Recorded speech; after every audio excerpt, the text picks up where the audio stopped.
ரத்து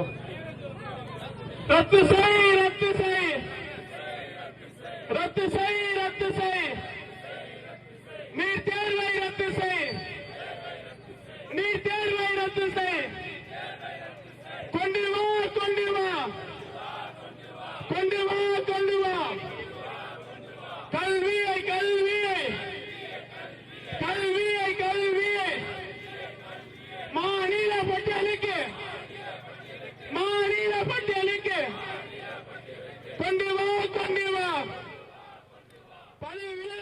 சென்னை எழும்பூரில் நீட் தேர்வுக்கு எதிராக மாபெரும் பேரணியானது நடைபெற்று வருகிறது. இது தொடர்பான மேலும் விவரங்களை தருவதற்காக செய்தியாளர் யோகேஸ்வரன் இணைப்பில் இருக்கிறார். யோகேஸ்வரன், வணக்கம். நீட் தேர்வுக்கு எதிராக தமிழ்நாடு மாணவர் இளைஞர் கூட்டமைப்பு சார்பில் மாபெரும் பேரணியானது தற்பொழுது நடைபெற்று வருகிறது. என்ன முழக்கங்கள் வைக்கப்படுகிறது? அவர்கள் கோரிக்கை என்னவாக இருக்கிறது? முழு விவரங்களை சொல்லுங்கள். வணக்கம் சலோமி.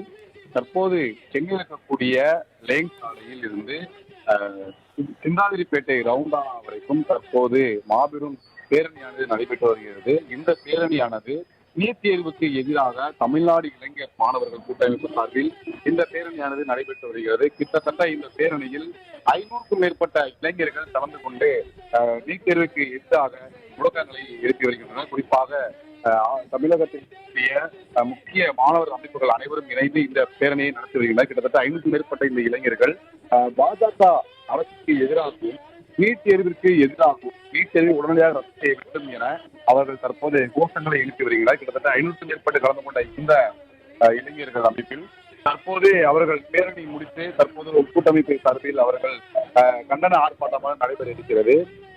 இந்த இவர்கள் என்னென்ன முழக்கங்கள் எழுப்புகிறார்கள் என்றால், நீட் தேர்வுக்கு எதிராக பாஜக அரசு கொண்டு வந்துள்ள இந்த திட்டங்களை தற்போது உடனடியாக ரத்து செய்ய வேண்டும் எனவும், அது மட்டுமின்றி குறிப்பாக நேற்று மத்திய அமைச்சர் மத்திய கல்வி அமைச்சர் தர்மேந்திர பிரதான் பதவி விலகியிருக்கிற நிலையில தற்போது அதற்கு வரவேற்பு அளிக்கும் வகையிலும் தற்போது அவர்கள் கோஷங்கள் எழுப்புகிறார். அது மட்டுமின்றி தமிழ்நாட்டில் இருக்கக்கூடிய தாவேகா அரசு இதற்கு முழுமையாக ஒத்துழைப்பு அளிக்க வேண்டும் எனவும், இது குறித்து முதலமைச்சர் வாயை திறக்கவில்லை என்றும் தற்போது அவர்கள் கோஷங்களை எழுப்புகிறார். குறிப்பாக தமிழக முதலமைச்சர் இது குறித்து கட்டாயம் பேச வேண்டும் எனவும், இது குறித்து தீர்மானங்கள் வரக்கூடிய சட்டமன்றத்தில் நிறைவேற்றப்பட வேண்டும் எனவும் அவர்கள் தற்போது கோஷங்கள் எழுப்பி வருகின்றனர். தற்போது இந்த பேரணியானது நிறைவேறும் நிலையில் இருக்கிறது. தற்போது அவர்கள் கண்டன ஆர்ப்பாட்டத்தை தற்போது நடைபெற இருக்கிறது. சுலமி, தங்களின் முழு விவரங்களுக்கு நன்றி யோகேஸ்வரன்.